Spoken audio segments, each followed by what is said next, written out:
Father, you very happy. Masaya ang Diyos kapag ikaw mismo ay ngayong Kwaresma, tayo oras to reflect on our pagkatao. Mabuting tayo na ba talaga?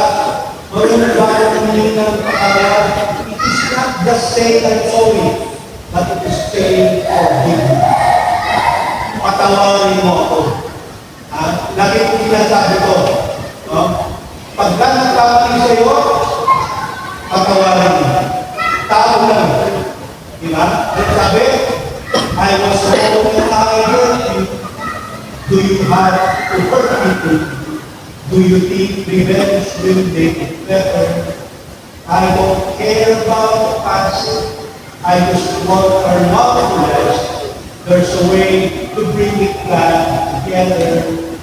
I must forgive you. You must forgive me. I just want to try to put things back the way they used to be. Cause there's no sense in going over and over the same thing as before.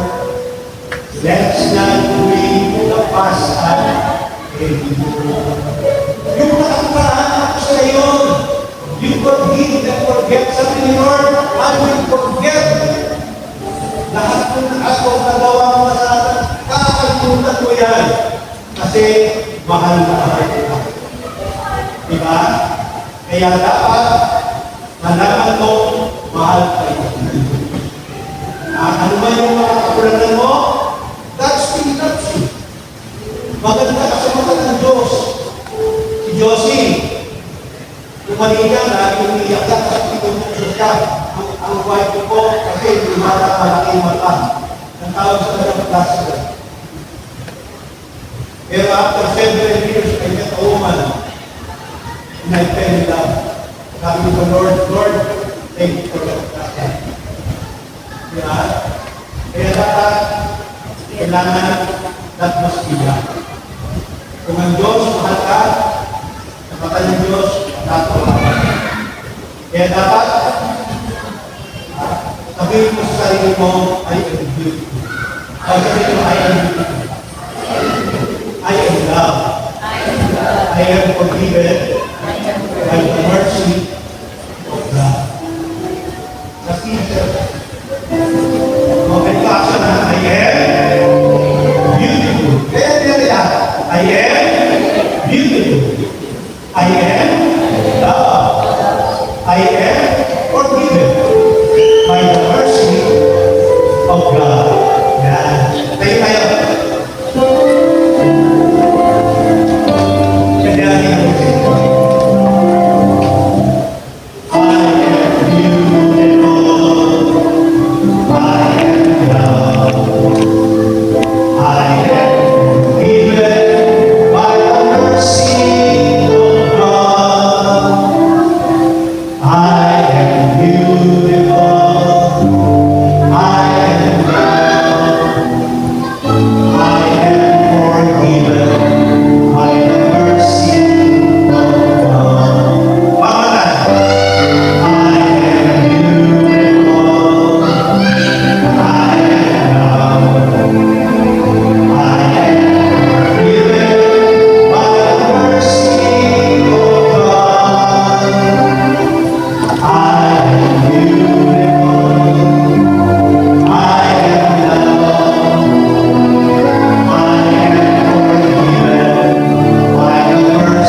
may God bless you. And of course, sana yung ating mga natutunan ngayon sa ating reflection sa buhay.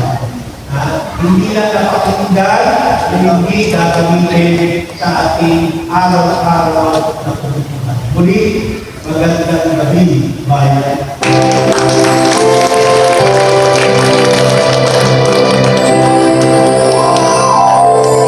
Praise God for sending the amazing man, kapadalan natin, brother, and Tito Boy Lee.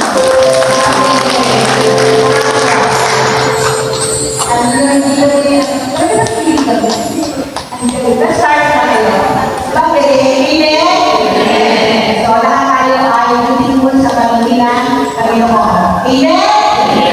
Mga amsaw, tama ito yung tuloy na ito. So, good morning. May message from our pastor. Additional information na sa Ginagawa Elementary School, grade student, additional production. Kaya natin na, putuloy siya dito. Siya po ang pinakamaaga. Wala po po tao dito, nandito na po siya. Kaya nakakatuwa na kahit ganun na po siya, hindi mo tayo lang na mind and effort. Talagang nakapapis ko lang na nakasimila na kayo dito. And wala na ito. Amen? Lahat kayo na bless. Ako naman tayo sa natin. Pati na natin. Ano siya propeso? Propeso ba siya? Ano sa college? Kayo pala. And tayo tayo lahat.